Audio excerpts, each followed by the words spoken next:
নমস্কার বন্ধুরা, এইচআরএমএস এর মাধ্যমে লিভ এনক্যাশমেন্ট আমরা কিভাবে করব চলুন দেখে নিই। প্রথমে লিভ ম্যানেজমেন্ট যে অপশনটা আছে সেটা চুজ করুন। চুজ করার পরে অ্যাপ্লিকেশন ফর লিভ এনক্যাশমেন্ট, তো এই অপশনটিকে আপনাকে প্রেস করতে হবে। প্রেস করলে একটি নতুন ইন্টারফেস এখানে ওপেন হবে। তো ওখানে কি কি ফিল আপ করতে হবে চলুন দেখিয়ে দিই। তো আমাদের নতুন ইন্টারফেস অন হয়ে গেছে। এবার এইখানে দেখুন, প্রথমে আপনাকে জিজ্ঞাসা করছে যে number of leave encashment already applied.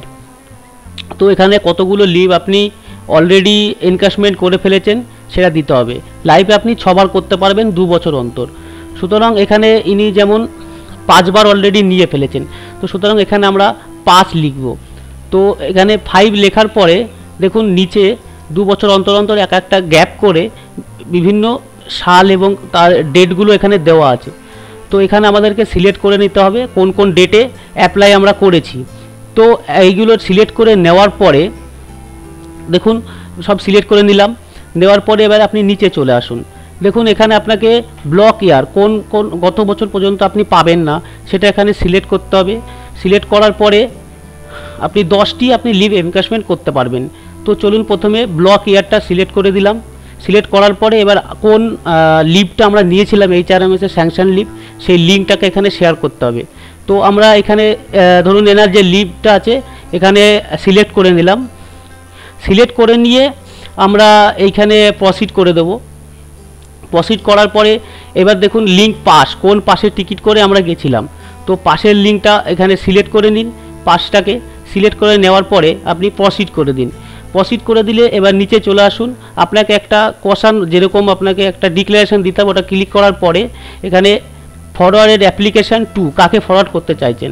মনে রাখবেন এখানে সুপারভাইজার নয়, আপনাকে সবসময়ের জন্য আপনার যিনি ডিলিং ক্লার্ক আছেন তাকেই অ্যাপ্লিকেশনটিকে ফরওয়ার্ড করতে হবে। তো এখানে ডিলিং ক্লার্কের নাম বা আপনার যিনি ডিলিং ক্লার্ক আছেন তার এইচআরএমএস আইডি এইখানে লিখবেন। লিখলে পরে তার নামটা এখানে আপনার লিস্টেড দেখাবে। এই লিস্টের নাম থেকে আপনার যিনি ডিলিং ক্লার্ক আছেন তার নামটিকে আপনি সিলেক্ট করে নিন। সিলেক্ট করে নেওয়ার পরে আপনি অ্যাপ্লিকেশনটি সাবমিট করে দিন। সাবমিট করার পরে ইয়েস প্রেস করে দিন। এইবার দেখুন এখানে আমি আবার পেজটাতে ফিরে এলাম। ফিরে আসার পরে আপনি যে এনক্যাশমেন্টটি করেছেন মাই লিভ এনক্যাশমেন্টে অপশনে গিয়ে আপনি এটাকে ভিউ করতে পারবেন। চলুন দেখে আমরা ভিউ করে দেখে নিই আমরা কীভাবে লিভটাকে অ্যাপ্লাই করেছিলাম। তো দেখুন আপনি কতগুলো নিয়েছেন বা এবার কোন কোন সাল সিলেক্ট করেছেন। নেওয়ার পরে আপনি আর একটাই আপনার হাতে আছে দেখুন। এবার এই একটি আপনি এবার পাবেন। তো পাওয়ার পরে নিচে দেখুন আপনি যে পাস বা যে আপনার স্যাংশন লিভ শেয়ার করেছেন সেগুলো এখানে শো করছে। এবার আপনার যে ডিলিং ক্লার্ককে আপনি শেয়ার করেছেন তার নাম, এইচআরএমএস আইডি, তার ডিপার্টমেন্ট সবই এখানে শো করবে। তো এখন দেখুন আপনার স্ট্যাটাসও এখানে দেখাচ্ছে এনক্যাশমেন্ট অ্যাপ্লাইড বলে আপনি দেখতে পারবেন।